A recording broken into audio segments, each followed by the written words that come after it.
नमस्कार, मैं आदित्य शर्मा 90 प्लस पर आपका स्वागत करता हूं। बच्चों, पिछले वीडियो में हमने सीखा था कि यदि हमारे पास दो चर वाले रैखिक समीकरण युग्म है तो उसको प्रतिस्थापन विधि से कैसे हम हल करते हैं। ठीक है, आज के इस वीडियो में हम दूसरा मेथड जो है दो चर वाले रैखिक समीकरण युग्म को हल करने की जो दूसरी विधि है ब्लोपन विधि, उसको जानेंगे। ब्लोपन विधि सीखने से पहले हमें कुछ बातों का ध्यान रखना होगा। जैसे कि स्टेप नंबर 1, उसमें हमें क्या करना होगा, आपको दो रैखिक समीकरणों का युग्म दिया होगा। जैसे कि मान लो हमारे पास पहला युग्म a1x plus b1y plus c1 equal to 0। दूसरी समीकरण होगी a2x plus b2y plus c2 equal to 0। ये इस तरीके से आपको दो रैखिक समीकरणों का युग्म दिया होगा। युग्म मतलब कपल, दो इक्वेशंस हैं तो ये आपका युग्म कहलाता है। क्या करना होगा स्टेप 1 में कि किसी एक चर के गुणांक को, दोनों में से किसी एक चर के गुणांक को आपको क्या करना पड़ेगा, समान करना पड़ेगा। ठीक है, जिस नंबर से भी वो इक्वल हो रहा होगा उसको आपको समान कर लेंगे। जैसे कि मान लो यहाँ पर दे रखा है, एग्जाम्पल के लिए हम ले लेते हैं, उदाहरण के लिए यहाँ पर लिखा है 2x plus 3y equal to 5 और यहाँ पे दे रखा है आपके लिए 4x plus Y equal to 8। ठीक है, ये कोई समीकरण है, इसको दो समीकरण युग्म में, ये पहला समीकरण हो गया, ये दूसरा। तो स्टेप 1 को यहाँ से सीखते हैं कि देखो क्या ये क्या कह रहा है। स्टेप 1, दो समीकरण है, इनमें से आपके पास चर, एक x चर हो गया और दूसरा चर आपके पास y है। तो आपको क्या करना है कि किसी दोनों समीकरणों में किसी भी एक चर के गुणांक आपको बराबर कर लेना है। ये x के साथ जो गुणांक लिखा होता है इनको हम गुणांक बोलते हैं, y के साथ जो गुणांक लिखा है ये गुणांक कहलाते हैं। तो किसी भी एक चर के गुणांक को बराबर कर लो, चाहो तो x का गुणांक बराबर कर लो या फिर y का। अब जैसे यहाँ पर y के साथ गुणा में 3 लिखा हुआ है, तो यहाँ पर आपको क्या करना पड़ेगा, y के साथ गुणा में 3 लाने के लिए, ठीक है, हमको क्या करेंगे, इस पूरे समीकरण को 3 से हम क्या करेंगे, गुणा करेंगे। तब ये समीकरण कुछ इस तरीके से हो जाएगा। देखो क्या मिल जाएगा, ये मिलेगा 12x plus 3y equal to, ये मिलेगा आपको 24। ठीक है, इस पूरे समीकरण को आपने कितने से गुणा करा दिया, 3 से। 3 से क्यों कराया, क्योंकि ऊपर वाली जो समीकरण है, समीकरण 1, इसमें y का गुणांक 3 है, यहाँ पर भी हमें 3 करना है। ठीक है, तब हमने क्या कर दिया, हमारे पास y के जो गुणांक है 3, वो 3 कब मिलेगा, जब पूरे समीकरण आप 3 से गुणा करेंगे। तो इस तरीके से, ठीक है, ये तो पहला स्टेप हो गया। दूसरा स्टेप देखिए कि चर के गुणांक बराबर आपने कर लिए हैं। ठीक है, यदि ये जो गुणांक हैं ये समान विपरीत चिन्ह के हैं, गुणांक आपके अगर कैसे हैं, विपरीत चिन्ह के हैं, तब हम इन दोनों समीकरणों को हम क्या करेंगे, जोड़ेंगे। और यदि ये समान चिन्ह के हैं, मतलब कि दोनों ही प्लस प्लस के हैं या माइनस माइनस के हैं, तब हम इनके बीच में आपस में क्या करेंगे, हम घटाना करेंगे। इनको घटाकर हम क्या बनाएंगे, एक चर में रैखिक समीकरण बनाएंगे। ऐसा क्यों करेंगे, क्योंकि क्या होगा, आपने दोनों समीकरणों में y के मान बराबर कर लिए। ठीक है, जब आप इनको अगर चिन्ह अलग अलग हैं, जैसे यहाँ पे प्लस का था, यहाँ पे माइनस का हो, ठीक है, तो क्या होगा, विपरीत चिन्ह हो गए, यहाँ पर भी 3 आ गया। ठीक, अब जब जोड़ेंगे तो क्या हो जाएगा, ये 3y से 3y आपका यहाँ से ये गायब हो जाएगा, विलुप्त हो जाएगा, सिर्फ x बचेगा। तो अब दोनों समीकरणों को आप जोड़ेंगे तो आपके पास सिर्फ एक चर में रैखिक समीकरण मिल जाएगी। ठीक, वहाँ से x का मान निकालेंगे। स्टेप 3 में कि आपको जब एक चर की रैखिक समीकरण मिल जाएगी तो उस चर का मान हम दोनों में से किसी भी एक समीकरण में रख देंगे और हमारा उत्तर आ जाएगा, दूसरे चर का हमें मान मिल जाएगा। तो जो आपको x और y की जो मान आएंगे वही क्या होंगे, इन दोनों समीकरणों के हल होंगे। इसको हम देखते हैं, अभी एक प्रश्न देखते हैं। देखिए हमारे पास ये दो समीकरणें दे रखी हैं और हमें इनको क्या बताना है, इसको हल करना है समीकरणों को। या ये दो चर हैं, ठीक है, दो समीकरण है, x और y इसमें भी है, x और y इसमें भी है, दो चर हो गए, दो चर की ये रैखिक समीकरण है। इनको हल करके हमें x और y के मान बताने हैं। तो कैसे करेंगे, देखो हमें विलोपन विधि से करना है, ठीक है। तो आपको सबसे पहले क्या बताया था, पहली स्टेप क्या थी कि दोनों समीकरणों के किसी भी एक चर का जो मान है उसका जो गुणांक है, एक चर का गुणांक, उसको बराबर कर लो। x का गुणांक 3 है, चलो x का हम गुणांक बराबर कर लेते हैं। यहाँ पे 3 है और यहाँ पे कितना है 2। तो भाई आप सीधे क्या करो, अगर इन दोनों का एलसीएम ले लो आप, 3 और 2 कितना आएगा 6। तो आपको क्या करना है, दोनों जगह 6 लिखना है, ठीक है। कि हम कुछ ऐसे नंबर से गुणा करें कि x के साथ भी 6 आ जाए और दूसरी समीकरण में भी x के साथ कितना आ जाए 6 आ जाए। तो इस वाली समीकरण को आपको कितने से गुणा करनी पड़ेगी, इसको हम करेंगे 2 से, और इस वाली समीकरण को कितने से करनी पड़ेगी 3 से, ठीक है। बात समझ में आ गई। तो आगे देखो, अब जब आप गुणा करेंगे तो पूरी समीकरण से करेंगे, मतलब इसके प्रत्येक पद से गुणा होंगी। जैसे 2 की गुणा कर रहे हैं तो 2 की गुणा इससे भी होगी, इससे भी होगी और इससे भी होगी। यहाँ पर 3 से कर रहे हैं तो 3 की गुणा इससे भी होगी, इससे भी और इससे भी, ठीक है। तो देखो जब 2 से गुणा कर दिया इसको तो क्या मिलेगा, पहली समीकरण देखिए, जब हम 2 से गुणा कर देंगे तो पहली समीकरण कुछ इस तरीके से हो जाएगी।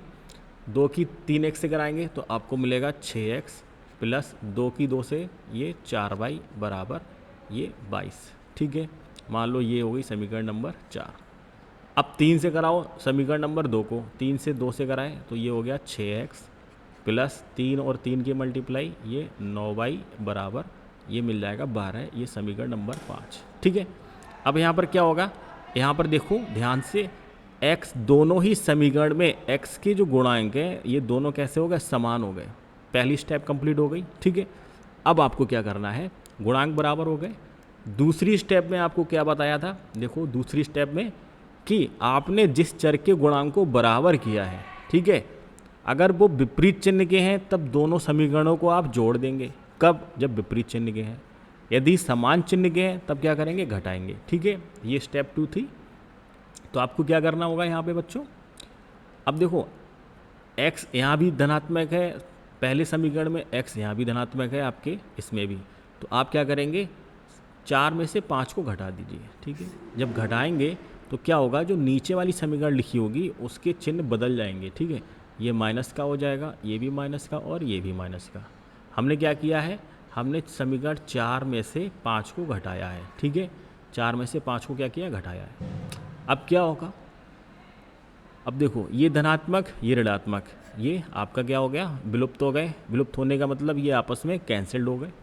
4y और माइनस 9y कितना मिलेगा, तो ये माइनस का 5y बराबर यहाँ पर कितना आएगा बच्चों, 22 और 12, ठीक है। इन दोनों का डिफरेंस ये मिलेगा 10, ठीक है। सरल कर लेंगे तो 22 कितना मिलेगा, 10 बटे माइनस का 5, इनको हम 5 एकम 5, 5 दूनी 10, तो माइनस का 2 आ गया। y बराबर कितना आ गया, -2, ठीक है। y का मान -2 आ गया। अब y का मान किसी भी एक समीकरण में आप रख दीजिए। तो y का मान आप लिखोगे समीकरण 1 से, समीकरण 1 से। समीकरण 1 हमारे पास क्या है बच्चों, 3x प्लस 2y बराबर 11। इसमें y का मान रख दो, ठीक है।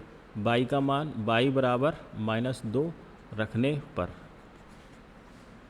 तो समीकरण 1 में हम y का मान -2 रख देंगे तो क्या मिल जाएगा आपको, ये मिल जाएगा 3x प्लस 2 -2 बराबर 11। सरल कर लेंगे तो 3x -4 बराबर 11, तो 3x बराबर कितना हो जाएगा, ये 11 प्लस 4 बराबर 15 है। तो 3x बराबर 15, x बराबर कितना हो जाएगा, 15/3। इसको भाग कर दो, 3 एकम 3 और ये 5, तो x बराबर कितना आ गया बच्चों, x बराबर 5, ठीक है। बहुत ही आसान तरीके से समझा रहा हूँ, और जो बच्चे बहुत ही ज़्यादा पुअर हैं कैलकुलेशन में तो इसलिए मैं एक एक स्टेप लिख रहा हूँ। जो बच्चे पढ़ने में अच्छे हैं वो आगे वीडियो को मतलब कैलकुलेशन को स्किप कर सकते हैं, जिनको ये सॉल्व करना आता है, ठीक है। आगे अब आपके पास x बराबर कितना आ गया बच्चों, अतः आप यहाँ लिखेंगे अतः x बराबर 5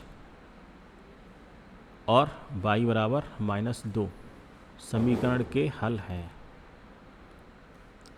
तो x बराबर 5 और y बराबर -2 समीकरण के क्या हो जाएंगे, समीकरण के हल हैं। ठीक है, ये इस तरह से हम विलोपन विधि का प्रयोग करके जो आपके समीकरण हैं उनका हम हल करते हैं। ठीक है,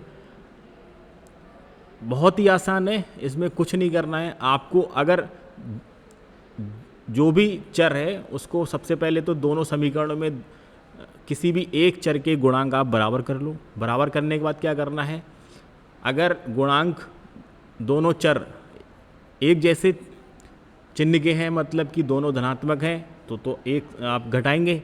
अगर दोनों विपरीत चिन्ह के हैं, एक प्लस का है दूसरा माइनस का है, तब आपस में उनको क्या कर देंगे, आप जोड़ देंगे। जोड़ने पर आपको एक चर में कोई रैखिक समीकरण मिल जाएगी।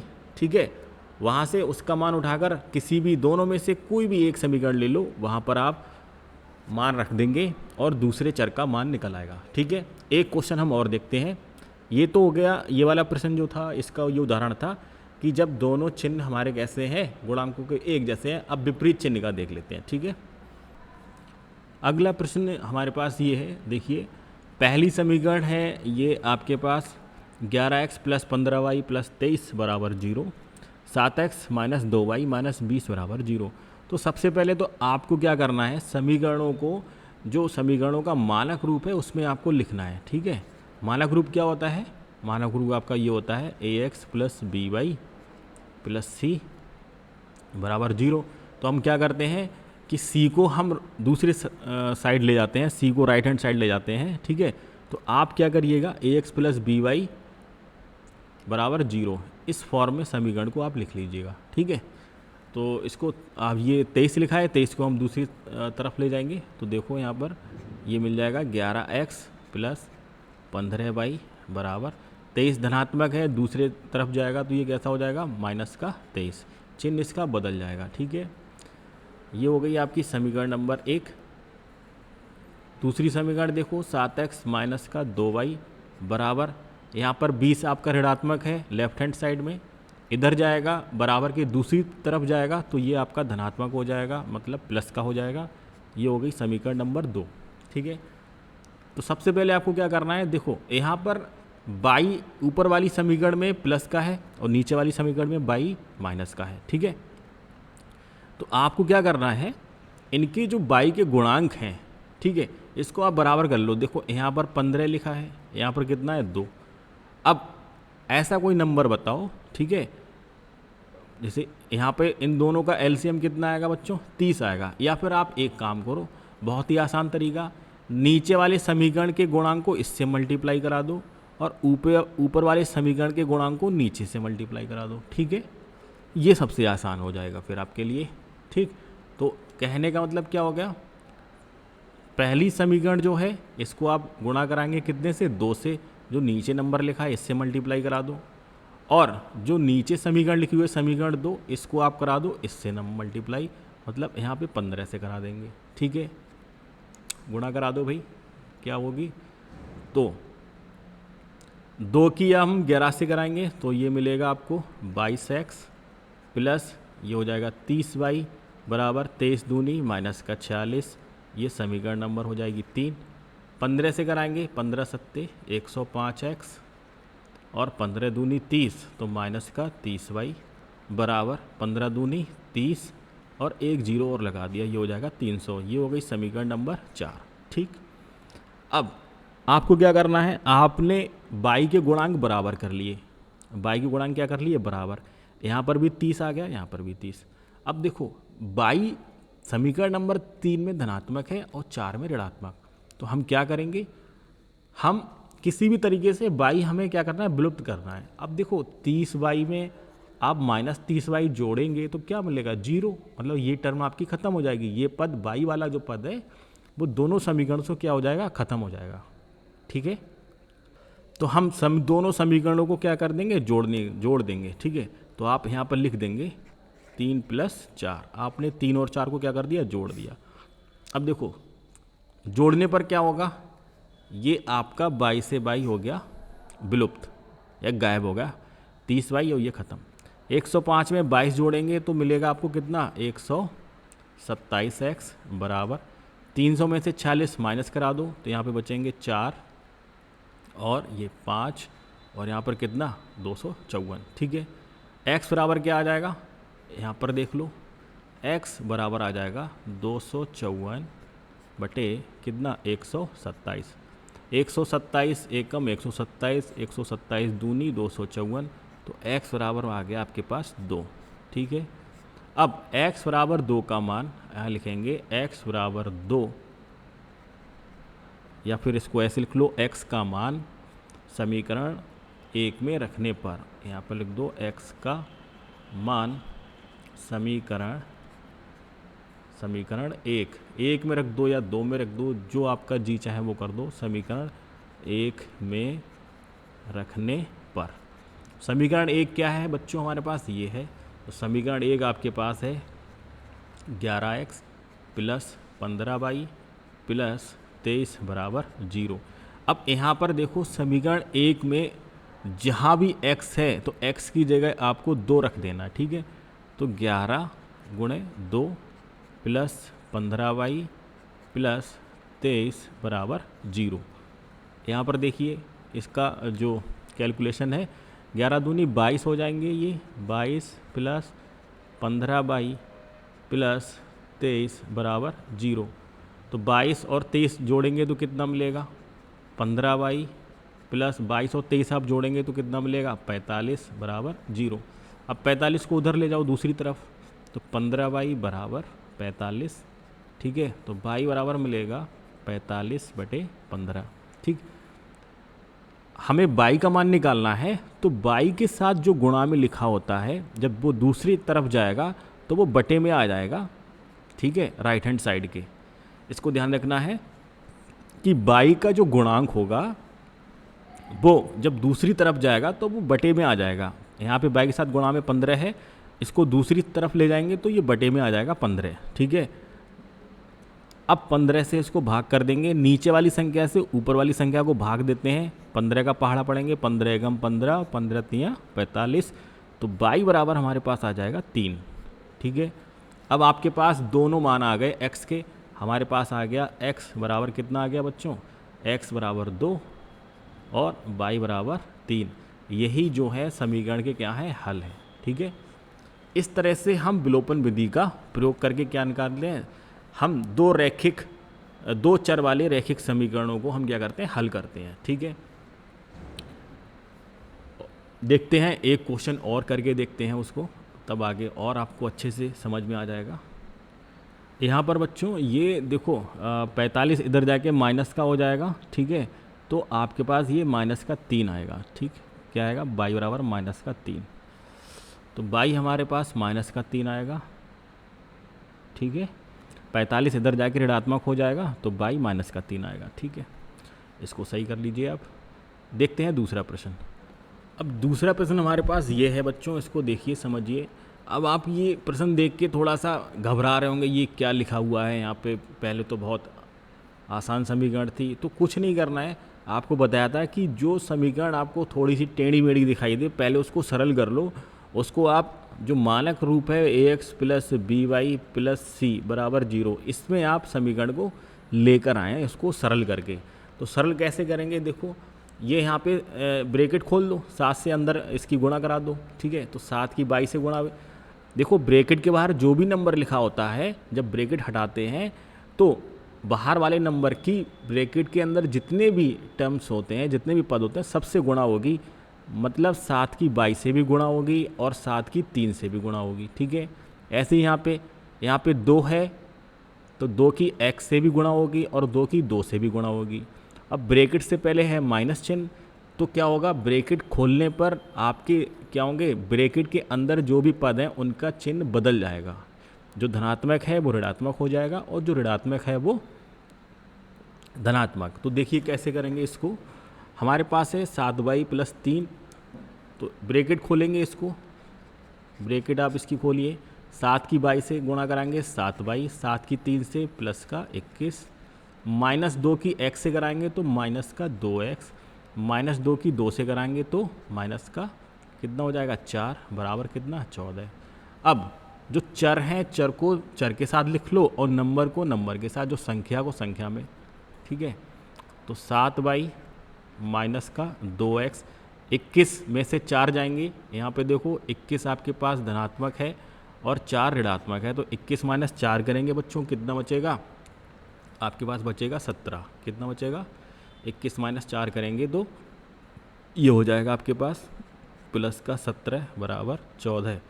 ठीक है, इसको और सरल कर लेते हैं, तो 7y माइनस का 2x बराबर 14 माइनस 17, कितना बचेगा ये 3 माइनस का 3, तो 7y माइनस का 2x बराबर आ गया -3। अब ये हो जाएगी आपकी समीकरण नंबर 1। इसको हमने सरल कर लिया। ठीक है, समीकरण 1 को हमने सरल किया तो ये इसका सरलतम रूप है। ठीक, अब हम समीकरण 2 को सरल करेंगे। देखो समीकरण 2 क्या हो जाएगी, समीकरण 2 गुणा करा दो, ये मिलेगी 4y माइनस का 8 प्लस का 12 और 3 की x से कराएंगे, 12 नहीं 1 मिनट, 3 की x है, मैं इसको 4 पड़ गया, 3 की x से कराएंगे तो आपको मिलेगा 3x। ठीक है, ये हो जाएगा 3x माइनस का 9 बराबर 2। तो ये समीकरण हो जाएगी 4y प्लस का 3x माइनस 8 माइनस 9 मिलके क्या देंगे, माइनस के 17 बराबर 2। अब 17 उधर जाके प्लस का हो जाएगा बच्चों। ठीक है, तो ये क्या हो जाएगी समीकरण, 4y प्लस 3x बराबर 2 प्लस 17, ये हो जाएगा आपके पास 19। तो 4y प्लस 3x बराबर 19, ये हो गई हमारे पास समीकरण नंबर 2। ठीक है, पहले आपने इसको सरल किया, तो चाहो तो आप इसको लिख लो समीकरण नंबर 1, इसको लिख लो समीकरण 2, तो ये समीकरण आपकी हो जाएगी समीकरण नंबर 3 और ये समीकरण नंबर 4। ठीक है, तो अब दोनों ही समीकरण को ऊपर नीचे लिख लीजिए आप। ठीक है, तो पहली समीकरण हमारे पास समीकरण 4 ये है, 3 ये, तीसरी समीकरण हमारे पास क्या है बच्चों, 7y माइनस का 2x बराबर -3, ये है हमारे पास समीकरण नंबर 3। अब देखो यहाँ पर x धनात्मक है, यहाँ पर x ऋणात्मक है और दोनों के गुणांक एक जैसे नहीं है, तो पहले तो गुणांक बराबर करेंगे, x के गुणांक बराबर कर लेते हैं। तो यहाँ पर 3 है, यहाँ पर 2 है, तो इस वाली समीकरण को कितने से गुणा कराएंगे, इसको 2 से कराएंगे, और इस वाली समीकरण को इसको हम कराएंगे कितने से, 3 से। बताया था कि ऊपर वाली समीकरण के गुणांक को नीचे से मल्टीप्लाई करा दो और नीचे वाले समीकरण के गुणांक को ऊपर वाली समीकरण से मल्टीप्लाई करा दो। ठीक है, तो ये इस तरह से गुणा करा देंगे दोनों समीकरणों में। तो जब गुणा कराएंगे तो समीकरण 4 क्या हो जाएगी, 2 को 4 से कराया 8y प्लस का 6x बराबर ये मिलेगा आपको 38, ये समीकरण नंबर ये हो जाएगी 5। तीसरी समीकरण देखो, 3 से 7 की कराई, 21y माइनस का 6x बराबर माइनस का 9। अब आपने क्या कर लिए, गुणांक बराबर कर लिए x के।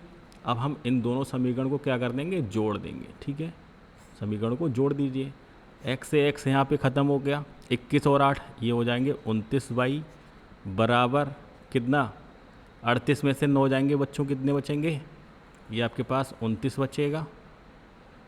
ठीक है, y बराबर क्या मिलेगा, y बराबर आ जाएगा 29/29, ये मिलेगा 1। तो y बराबर कितना आ गया, y बराबर 1 आ गया। ठीक है, अब y का मान किसी भी एक समीकरण में रख दो। ठीक है, तो y का मान तो यहाँ चाहो तो लिख दो समीकरण जो ये, अच्छा जो मान निकल के आता है चर का, ठीक है, वो हम ऐसी समीकरण में रखते हैं जो बहुत ही इजी हो। अब आपके पास एक समीकरण एक बहुत ज़्यादा टिपिकल है, यहाँ पर काफ़ी कैलकुलेशन करनी पड़ेगी, तो हम समीकरण 3 या समीकरण 4 में से रखेंगे। ठीक है, कोई सी एक सिलेक्ट कर लीजिए चाहे, तो समीकरण 3 से देखते हैं। समीकरण 3 से देखो, समीकरण 3 जो है वो समीकरण 1 का सरलतम रूप है। ठीक है, समीकरण 3 जो है वो समीकरण 1 का ही क्या है, सरलतम रूप। ठीक, और समीकरण 4 क्या है, समीकरण 2 का ही क्या है, सरलतम रूप है, सिंप्लीफाइड। तो समीकरण 3 से देखो, समीकरण 3 में आप रख दो y बराबर 1। समीकरण 3 ये है 7y माइनस का 2x बराबर -3। y की जगह पर 1 रख देंगे तो 7 गुणा 1 माइनस का 2x बराबर -3। ये 7 एकम 7 उधर जाएंगे तो माइनस का 2x बराबर -3 और -7। तो -2x बराबर माइनस का 10 मिलेगा। तो यहाँ से देखो माइनस से तो माइनस ख़त्म हो गया, तो x बराबर क्या बचेगा बच्चों, 10/2, जो कि मिलेगा 5। 2 एकम 2, 2 पंजे 10। तो x बराबर कितना आ गया, 5। तो आपके पास दो मान आ गए, x बराबर 5 आ गया और y बराबर कितना आ गया, y बराबर 1 आ गया। ठीक है, तो यही क्या होंगे, समीकरण के हल होंगे। इस तरह से हम समीकरणों को हल करते हैं विलोपन विधि से। ठीक है, आशा करता हूँ कि ये वीडियो आपको समझ में आया होगा। ठीक है, कुछ नहीं है इसमें, जो भी समीकरण हैं पहले उनको सरल कीजिए, सरलतम रूप में लेके आइए। जो समीकरण का मानक रूप है ये वाला, इसमें लेके आइए। ठीक है, इस तरीके का अगर कोई आपको टेढ़ा मेढ़ा रूप दिख रहा है समीकरण का, तो पहले उसको सरल कर लेंगे। सरल करने के बाद आपको सीख ही गए हैं कि हम दो समीकरण हैं तो उनको कैसे हम x और y के मान निकालते हैं। आशा करता हूँ कि वीडियो आपको अच्छा लगा होगा। ठीक है, कुछ अच्छे क्वेश्चंस के साथ अगले वीडियो में बात करते हैं। और चैनल पे अगर आप नए हैं तो इसको सब्सक्राइब कर दें। ठीक है, ये रिक्वेस्ट है हमारी आपसे। और अपने दोस्तों को भी शेयर करें, वीडियो अच्छा लग रहा है तो। कमेंट बॉक्स में लिखिए आपको जिस टॉपिक पर वीडियो चाहिए, उसको मैं समझाता हूँ, आपको बनाता हूँ। ठीक है, मिलते हैं नेक्स्ट वीडियो में, तब तक के लिए टेक केयर, नमस्कार।